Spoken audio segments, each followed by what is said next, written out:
Venom the last dance. ఇది venom సిరీస్లో third part. Last dance అంటే లాస్ట్ ఫైట్ అని అర్థం. లాస్ట్ అని ఎందుకు అంటున్నారు అంటే వెనమ్ ఈ మూవీలో చనిపోతుంది కాబట్టి.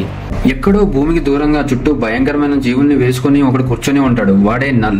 తన ఒక భయంకరమైన తిరుగులేని శక్తినని, అయితే ఆ చీకటి లోకం మీదకు వెలుగు దండెత్తినప్పుడు తన పిల్లలు లాంటి సింబియాట్స్ అంటే మనం వెనమ్ లాంటివి తనని మోసం చేసి ఇక్కడ బంధించాయని చెప్పుకొని బాధపడుతూ ఉంటాడు. అంతేకాకుండా ఆ చుట్టూ ఉన్న భయంకరమైన జీవులకి కోడెక్స్ పుట్టింది అని, అది నా విడుదలకి దోహదపడుతుంది అని, అది దొరికితే తను ఫ్రీ అయితే సింబియాట్స్ తో పాటు ఈ విశ్వంలో జీవమే లేకుండా చేస్తానని అంటాడు. అంతేకాకుండా ఆ క్రూర జీవులకు మీరు ఆ కోడెక్స్ కనిపెట్టి తీసుకొని వస్తే మిమ్మల్ని ప్రాణంతో వదిలేస్తానని చెప్పగా అవన్నీ ఒక పోర్టల్ లాంటివి ఓపెన్ చేసుకుని తలో దిక్కుకి వెతకడానికి వెళ్ళిపోతాయి. ఇక్కడ భూమి మీద ఎడీ సెకండ్ పార్ట్ లో ఎండింగ్ లో సిటీకి దూరంగా వచ్చినట్టు చూపించగా అక్కడే ఐలాండ్ లో హ్యాపీగా ఎంజాయ్ చేస్తూ ఉంటాడు. వెనమ్ కి ఎడీకి చిన్న చిన్న అభిప్రాయ భేదాలు ఉన్న వాళ్ళు మాత్రం చాలా క్లోజ్ గా ఉంటారు. ఆ ఐలాండ్ బార్ లో తాగుతూ తిరుగుతూ ఉంటారు. అయితే ఆ బార్ లో ఉన్న టీవీ చూడటంతో తనకి హెల్ప్ చేసిన పోలీస్ చనిపోతాడు అని, ఆ చావుకు కారణం ఎడీనే అని అందరూ అనుకుంటారని తెలుస్తుంది. అయితే ఎలాగైనా తను మంచివాడని ప్రూవ్ చేసుకుందాం అనుకున్న ఎడీ తాను మెక్సికో వదిలి అమెరికా వెళ్లాలని డిసైడ్ అవుతాడు. అప్పుడే అర్థమవుతుంది తాను మెక్సికోలో ఉన్నాడు అని. అయితే ఎలాగైనా వేగంగా న్యూయార్క్ వెళ్దాం అనుకున్న ఎడీ నైట్ అయినా సరే బయలుదేరదాం అనుకుంటాడు. స్టార్ట్ అయిన కాసేపటికే కుక్కల్ని బంధించి టార్చర్ చేసిన గ్యాంగ్ ఎదురవుతుంది. వాళ్ళ స్టైల్లో ఫైట్ చేసి ఆ కుక్కల్ని కాపాడుతారు. అంతేకాకుండా ఆ బ్యాడ్ బాయ్స్ ని చంపి వాళ్ళ బ్రెయిన్ ని తినేస్తుంది వెనమ్. ఆ చెడ్డ వాళ్ళని ఓడించిన వెనమ్ అండ్ ఎడీ వాళ్ళ అమెరికా జర్నీని కంటిన్యూ చేస్తారు.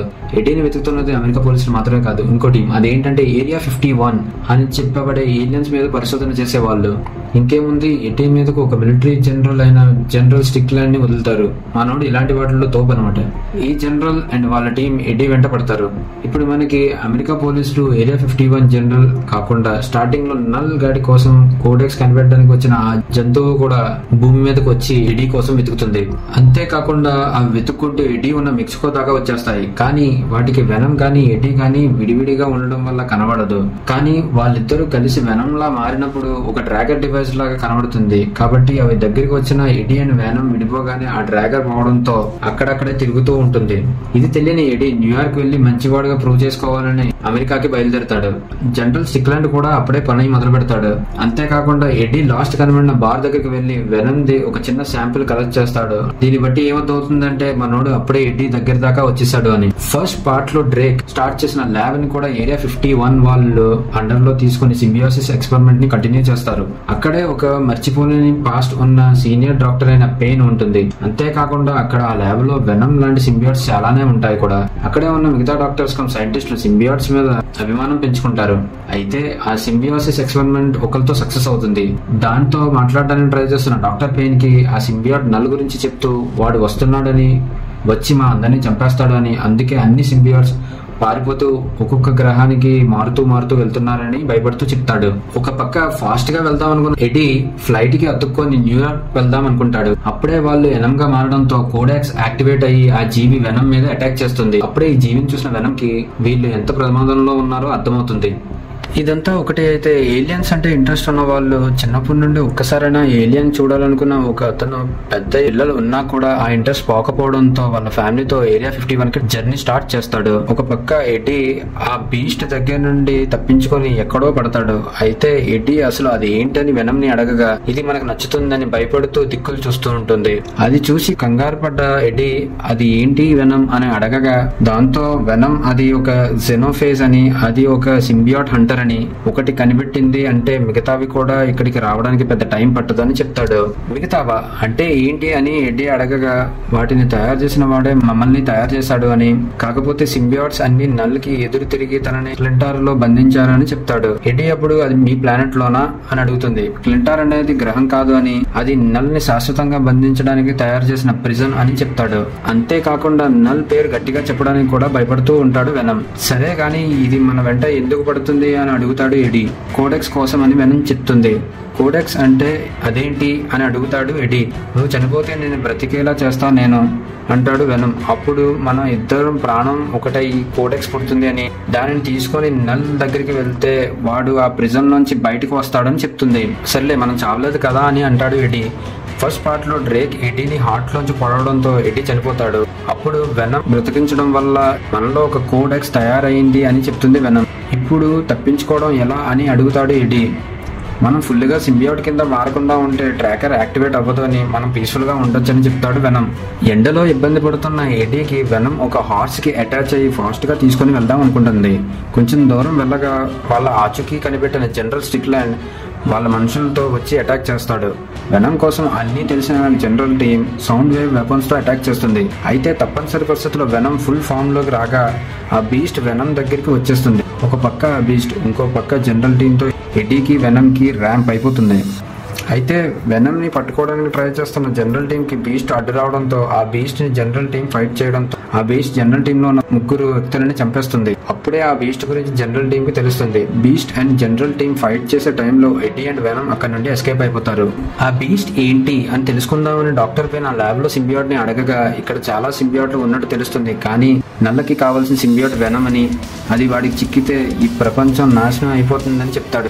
అప్పటికే అక్కడికి వచ్చిన జనరల్ విని దీన్ని ఎలా ఆపాలి అని అడగగా నల్కి అంతం లేదని, కాకపోతే కోడెక్స్ ని ఆపితే నల్ ఎప్పటికీ బందీగా ఉంటాడు అంటుంది. డాక్టర్ ఎంత ఆపుదాం అనుకున్న జనరల్ ఎడీ అండ్ వెనమ్ ని చంపడానికి డిసైడ్ అయిపోతాడు. ఒక పక్క చెప్పులు లేకుండా వెళ్తున్న ఎడీకి ఈ ఏరియా 15 చూడడానికి వస్తున్న ఫ్యామిలీ పరిచయం అవుతుంది. అయితే ఎడీ న్యూయార్క్ వరకు వెళ్తున్నానని చెప్పగా మేము మీకు లిఫ్ట్ ఇస్తామని ఆ ఫ్యామిలీ ఒప్పుకుంటుంది. ఎడీ ఆ ఫ్యామిలీతో బాగా కలిసిపోతాడు, ముఖ్యంగా ఆ ఫ్యామిలీలో ఉన్న చిన్న కుర్రవాడితో. ఇంతలోనే ఒక రోజు జర్నీ పూర్తవుతుంది. న్యూయార్క్ అయితే చేరుకుంటారు. ఎడీ ఎలా అయినా తన పేరు మంచిగా మార్చుకుందామని జడ్జ్ ని కలవడానికి వస్తాడు. ఆ పనిలో భాగంగా క్యాసినోలో దూరగా అక్కడ తన పాత ఫ్రెండ్ మిస్ చెన్ కనబడుతుంది. తన ఫ్రెండ్ కావడంతో వెనమ్ ఆవిడతో డాన్స్ వేస్తుండగా జనరల్ వచ్చి వెనమ్ ని పట్టుకుని ఏరియా 51 కి తీసుకుని వస్తాడు. వాళ్ళకి తెలియంది ఏంటంటే ఆ బీస్ట్ కూడా ఫ్లైట్ ని వెంబడిస్తూ ఏరియా 51 కి వచ్చేస్తుంది. ఇప్పుడు అన్ని ప్రమాదాలు ఒక్క చోటికి వస్తాయి. పిచ్చి ముదిరిన ఫ్యామిలీ కూడా ఏరియా 51 కి వచ్చేసి లోపలికి సీక్రెట్ గా చొరబడి లైట్ హౌస్ ఎక్కి ఏమైనా కనబడుతుందా అని వెయిట్ చేస్తూ ఉంటారు. క్లాస్ ప్రిజన్ లో పెట్టిన ఎడీకి మెలకువ వస్తుంది. అప్పటికే ఆ ల్యాబ్ లో ఉన్న సింబియోట్ ఎడీతో మాట్లాడుతూ ఎలా అయినా ఆ కోడెస్ జాగ్రత్త, మన సింబియోట్ ఆర్మీ వెయిట్ చేస్తుంది, వాటిని విడిపించు అంటాడు. అప్పుడు డాక్టర్ పెయిన్ రాగా సింబియోట్ గురించి అడుగుతాడు ఎడీ. వెనమ్ సేఫ్ గా క్లాస్ లో ఉంది అని చెప్తుంది పెయిన్. వీళ్ళిద్దరూ మాట్లాడుతుండగా జనరల్ వచ్చి వెంటనే ఎడీని షూట్ చేస్తాడు. అయితే అప్పటికే అసిస్టెంట్ డాక్టర్ కి పట్టుకుని ఉన్న వెనమ్ వెంటనే ఎడీకి అటాచ్ అయ్యి సింబియోట్ ఫుల్ ఫామ్ గా మారి ఫైట్ చేయడానికి రెడీగా అవుతుంది. అయితే వెనమ్ గా మారడం వల్ల ట్రాకర్ యాక్టివేట్ అవడంతో అక్కడే ఉన్న బీస్ట్ అన్ని పగలగొట్టుకుని అక్కడికి వస్తుంది. అందరూ భయంతో పారిపోతారు. వెనమ్ మీద అటాక్ చేయబోతున్న వెంటనే అక్కడ ఉన్న సింబియోట్ ఆ బీస్ట్ ని పట్టుకొని ఆపడానికి ట్రై చేయగా ఆ బీస్ట్ ఆ సింబియోట్ ని తినేస్తుంది. ల్యాబ్ లో అంతా గందరగోళంతో ఉంటుంది. అప్పుడు వెనమ్ అక్కడ ఉన్న డాక్టర్ కి మిగతా సింబియోట్స్ ని రిలీజ్ చెయ్యు అంటాడు.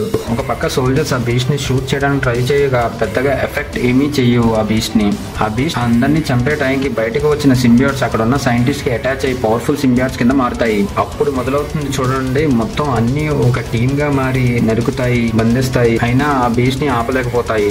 సింబియోట్సే పవర్ఫుల్ అయితే వాటిని చంపే హంటర్ ఇంకెంత పవర్ఫుల్ గా ఉంటుంది. అంతేకాకుండా దానికి చావు ఉండదు, ఎంత కొడుతున్నా లేచి వచ్చేస్తుంది. అప్పుడు వరకు గుహలో జరుగుతున్న ఫైట్ బయటికి రావడంతో అక్కడే ఉన్న ఫ్యామిలీ చూసి ఏలియన్స్ ఆక్రమణ అని అరుస్తూ అందరూ భయపడతారు. అది చూసిన ఎడీ వీళ్ళని ఎలాగైనా ఇక్కడి నుంచి తప్పించుదామని అనుకుంటాడు. ఒక పక్క అందరూ కలిసి ఆ బీస్ట్ ని చంపడానికి అన్ని ప్రయత్నాలు చేస్తూ ఉంటారు. అలా చేస్తుండగా ఆ ఫ్యామిలీ ప్రమాదంలో పడితే సింబియోట్స్ అండ్ ఎడీ వాళ్ళని కాపాడతారు. అయితే జనరల్ ఆ బీస్ట్ ని ముక్కలు చేయగా అది మళ్ళీ అన్ని అతుక్కొని ప్రాణాలతో వచ్చేస్తుంది. సింబియోట్స్ లాగా రావడం మిగతా బీస్ట్లకి సంకేతం ఇస్తుంది.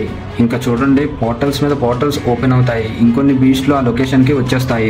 అది చూసిన అందరూ ఇంకా వాళ్ళ పని అయిపోయింది అనుకుంటారు. సింబియోట్స్ మళ్ళీ ఫైట్ చేయడానికి రెడీ అయిపోతాయి. సోల్జర్స్ కూడా హెల్ప్ చేస్తారు. ఎడీ ఆ కోడెక్స్ ని దూరంగా తీసుకుపోదామని చూస్తాడు, కానీ అప్పటికే అన్ని చుట్టుముట్టేస్తాయి.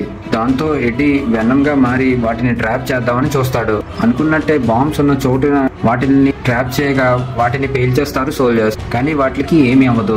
కాకుండా సోల్జర్స్ మీదకి అటాక్ చేస్తాయి. దాంతో వాళ్ళని కాపాడుదాం అనుకుని వెళ్ళిన జనరల్ ని బీస్ట్ ఒక పోటు పొడుస్తుంది. అది చూసిన ఎడీ అక్కడ ఉన్న తన ఫ్రెండ్ ఇంకో సింబియోట్ తో కలిసి ఆ బీస్ట్ తలకై తీసేసి జనరల్ ని కాపాడుతారు. బైక్ మీద తిరిగి వస్తున్న ఎడీ ఒక బీస్ట్ కి దొరికిపోతాడు. అయితే ఎడీని చంపబోతున్న బీస్ట్ హెడ్ ని పేల్చేస్తాడు మన ఫ్యామిలీ మ్యాన్. ఎడ్డీకి ఏమి అవ్వదు. ఎడ్డీకి ఫ్రెండ్ అయిన గ్రీన్ సింబియోట్ తో కలిసి ఇంకో బీస్ట్ ని చంపడానికి వెళ్ళి ఆ గ్రీన్ సింబియోట్ ని పట్టుకొని చంపేస్తుంది. ఆ బీస్ట్ల మీద బీస్ట్లు వస్తూ ఉంటాయి పోర్టల్స్ నుండి. ఒక పక్క ఎడ్డీ కూడా బాగా దెబ్బలు తగులుతాయి. అయితే ఎప్పట్లాగా వెనమ్ ఎడీతో కలిసి ఆ దెబ్బలన్నీ తగ్గించడానికి ట్రై చేస్తున్నా కలిసి వెనమ్ కింద మారితే మొత్తం ట్రాకర్ యాక్టివేట్ అయ్యి అక్కడ ఉన్న బీస్ట్లన్నీ ఎడ్డీ మీదకి వస్తాయని భయపడి వెనమ్ ఫుల్ ఫామ్ లోకి మారదు. ఏం చేయాలో అర్థం కాదు. అయితే వెనమ్ స్టాట్యూ ఆఫ్ లిబర్టీని నేను ఇంకా చూడలేదు అంటే ఇది అయిపోయాక చూద్దాం అంటాడు ఎడీ. మనం ఇక్కడ నుండి కదలలేము అని, అవి ఇంకా వస్తున్నాయి ఉంటాయి అని చెప్తాడు వెనమ్. ఇద్దరు తమను తాము సాక్రిఫైస్ చేసుకొని అక్కడ ఉన్న యాసిడ్తో బీస్ట్ని చంపేద్దామనుకుంటారు. ఇంకా డిసైడ్ అయ్యి బయటికి వచ్చి వెనంగా మారగా అన్ని బీస్ట్స్ వెనం దగ్గరికి వస్తాయి. వెనం అన్ని బీస్ట్ని తన బాడీలోకి లాక్కొని యాసిడ్ వైపుగా వెళ్తూ జనరల్ని ఆ యాసిడ్ లివర్ని లాగు అని సైగ చేస్తుంది. అది అర్థం చేసుకున్న జనరల్ లివర్ దగ్గరికి రెడీగా ఉంటాడు. వెనం యాసిడ్ దగ్గరికి వెళ్తుండగా కరెక్ట్గా ఆ టైంకి ఎడీని విసిరి వెనం పడేస్తుంది. ఏం చేస్తున్నావు వెనం అని అడుగుతాడు ఎడీ. వెనం సమాధానం చెప్పేలోపు ఆ జనరల్ లివర్ లాగుతాడు. అంతో యాసిడ్ రెయిన్ లా పడుతుంది. ఆ రెయిన్ లో తడిచిపోతూ కరిగిపోతూ ఉంటాడు వెనం మరియు బీస్ట్లు. అంతేకాకుండా అక్కడ ఉన్న జనరల్ మీద కూడా పడగా తాను బాంబు పేల్చుకొని చనిపోతాడు. ఆ బాంబు తీవ్రత చాలా దూరం వరకు వస్తుంది. అప్పుడే డాక్టర్ పెయిన్ తన దగ్గర ఉన్న ఫ్లాష్ సింబియోట్ ని వాడగా తన ఫ్రెండ్ డాక్టర్ ని కాపాడగలుగుతుంది. ఒక పక్క నల్ కూడా తనకున్న అవకాశం పోయిందని బాధపడుతూ ఉంటాడు. ఎడీ మీద ఒక ప్రొటెక్షన్ పెట్టడంతో ఎడీ చిన్న చిన్న దెబ్బలతో తప్పించుకుంటాడు. నెక్స్ట్ రోజు హాస్పిటల్లో లేచిన ఎడీకి ఒక మిలిటరీ ఆఫీసర్ కూర్చొని ఉండడం కనబడుతుంది. జరిగిందంతా మాకు తెలుసని, దేశాన్ని కాపాడినందుకు థ్యాంక్స్ అని చెప్పి నేను ఇంకా ఫ్రీ అని చెప్పి అక్కడ నుండి వెళ్ళిపోతాడు. హాస్పిటల్ నుంచి డిశ్చార్జ్ అయిన ఎడీ వెనమ్ని తలుచుకుంటూ తన నార్మల్ లైఫ్ ని బ్రతుకుతూ ఉంటాడు. ఎక్స్ప్లెనేషన్ కనుక మీకు నచ్చినట్టయితే ప్లీజ్ సబ్స్క్రైబ్.